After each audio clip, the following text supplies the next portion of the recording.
Hey, let's welcome in from MLBpipeline.com and MLB.com, Jim Callis. And Jim, pretty exciting for Oriole fans, I think, here this week in that MLBpipeline.com released new organizational rankings.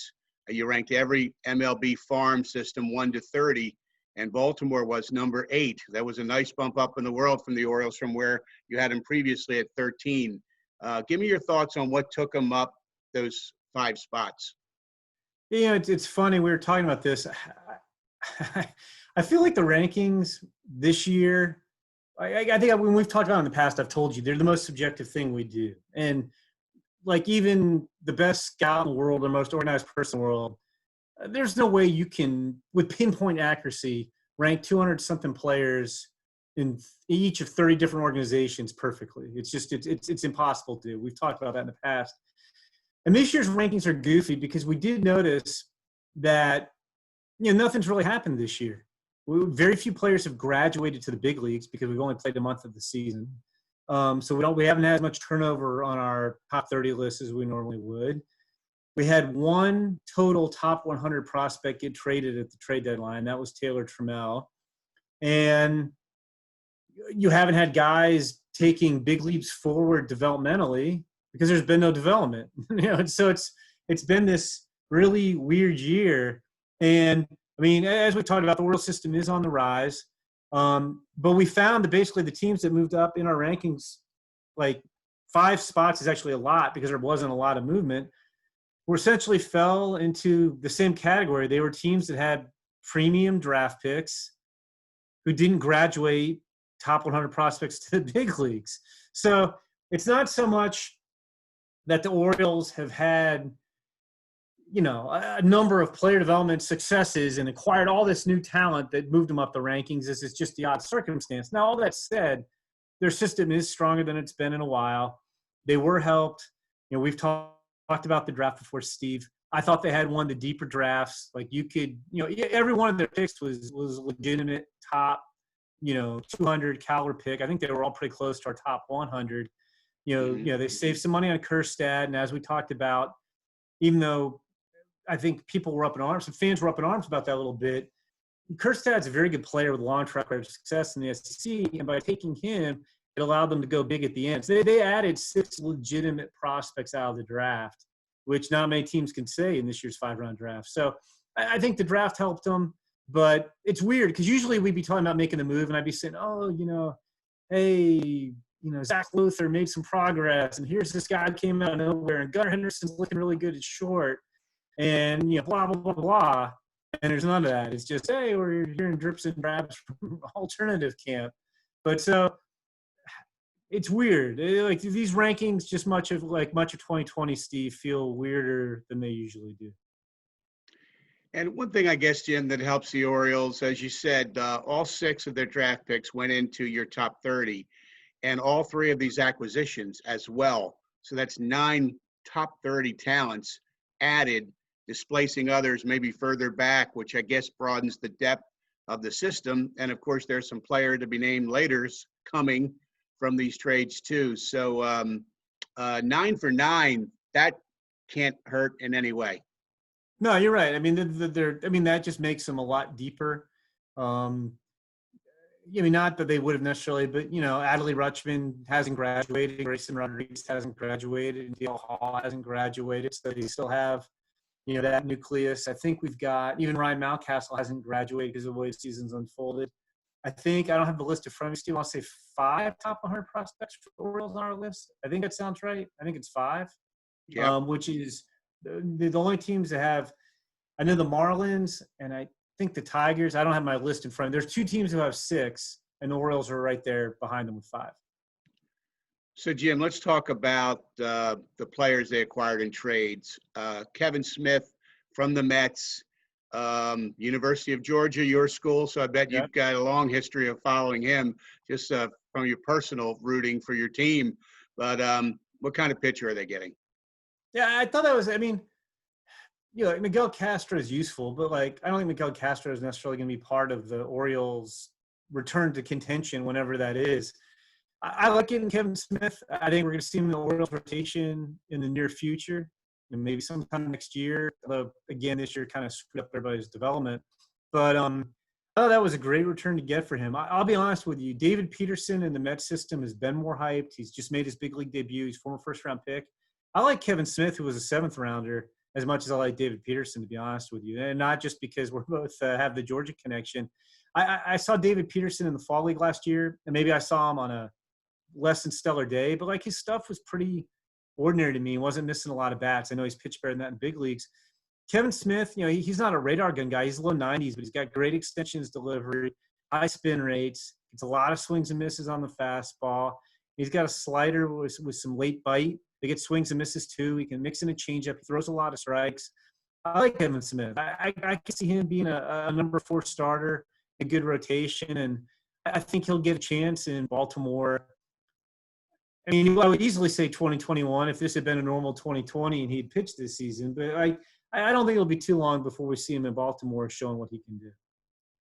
Is the spin rate a difference maker for his fastball? I mean, I think fans and maybe even media sometimes, we equate a good fastball by the velocity, but we have to understand command, spotting it, spin, late life, as they say. There are so many factors that go beyond that radar reading number.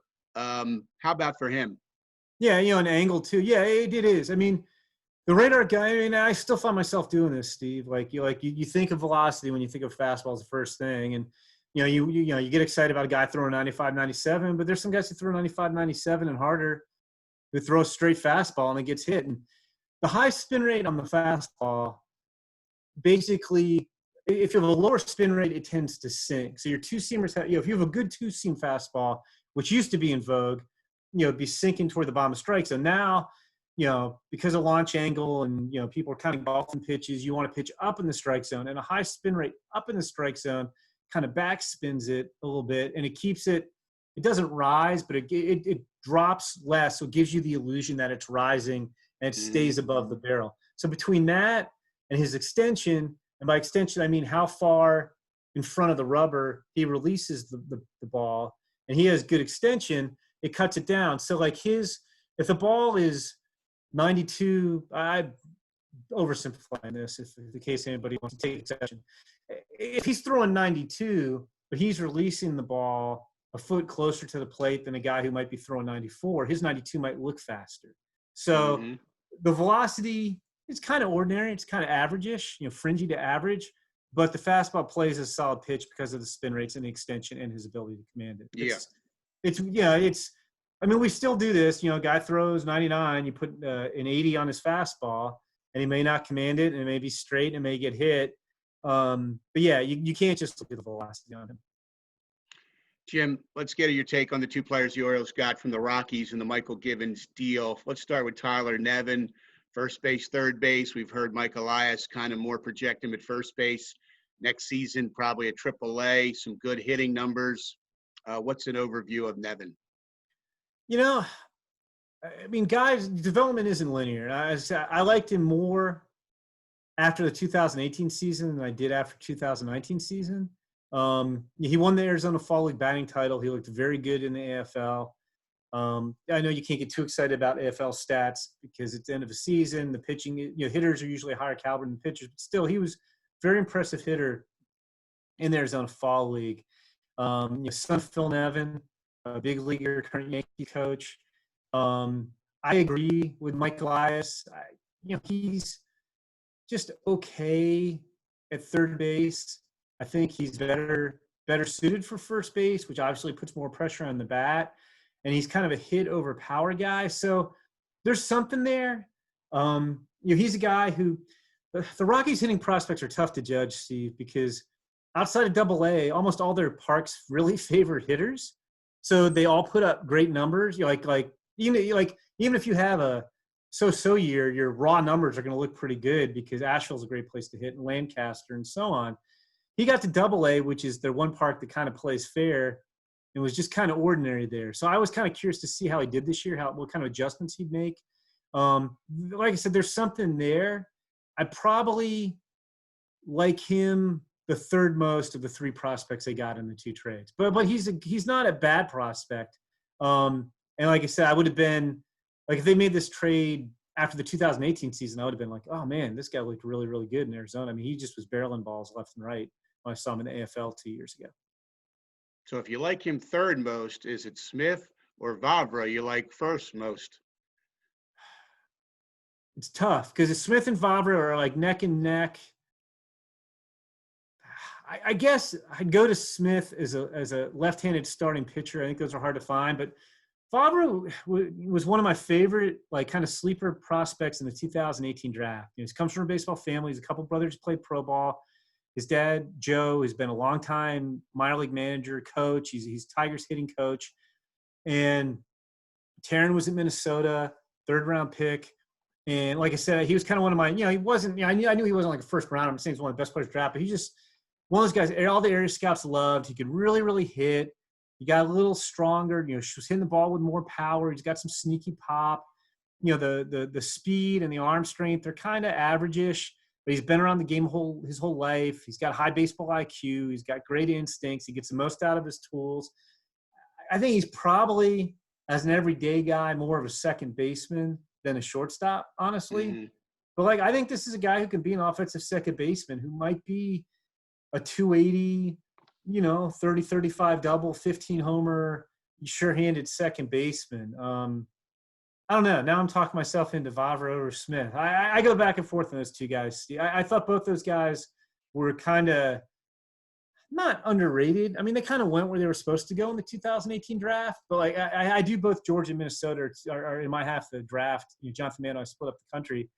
And I liked both those guys a lot. I thought they were both good sleepers. And I think those are both astute pickups. They weren't the most famous prospects in their system. And I know you aren't going to get, Ronnie Mauricio from the Mets or, Brendan Rodgers from the Rockies. You're not getting their top prospect. But these were, I thought, astute pickups in both cases. Last thing, Jim, and you touched on the draft, going under slot with Heston Kjerstad enabled them to go over slot at the end. And so that body of work of 6, how did you feel about it overall? I thought it was one of the deeper drafts, one of the best drafts. I think we talked after the draft. I want to say, if I remember correctly, we had Kjerstad ranked 10th on our draft list. But as I explained, I did a lot of Baltimore media, Steve. But people were like, how could they take the 10th guy at number 2? And I was like, well, there really wasn't that big of a gap between 2 and 10. And they got a great deal. They got him for almost $2 million in a slot, which let them do some other things. But as I point, this guy hit from day one in the SEC. He was the best left-handed power hitter in the draft, on the college side. And I think 6 to 10 were jumbled up for a lot of clubs. So you could argue they got the 6th best player at 2. Because he was going to go lower, they got a great deal. And I always say you got to take talent. They took a talented guy at 2 and poured that money into Mayo and Baumler. If they'd taken, say, Austin Martin 2, you look at what Martin got from the Blue Jays, they wouldn't have saved any money. And they wouldn't have gotten those guys. So it's a matter of what you like. But like I said, all 6 of their picks, have a chance, are interested. They didn't. I mean, and look, everybody kind of looks shiny and new on draft day, but you don't usually get 6 guys who are close to the top 100 in the first 5 rounds and sign them up. Kjerstad's the best, lefty power hitter in the draft. Westberg, another SEC performer, shortstop with power, profiles at third base if he doesn't stick it short. Real interesting guy. Hudson Haskin, you and I talked about. A really gifted center fielder who I think didn't fly under the radar, but I just think in a normal year he would have gone higher.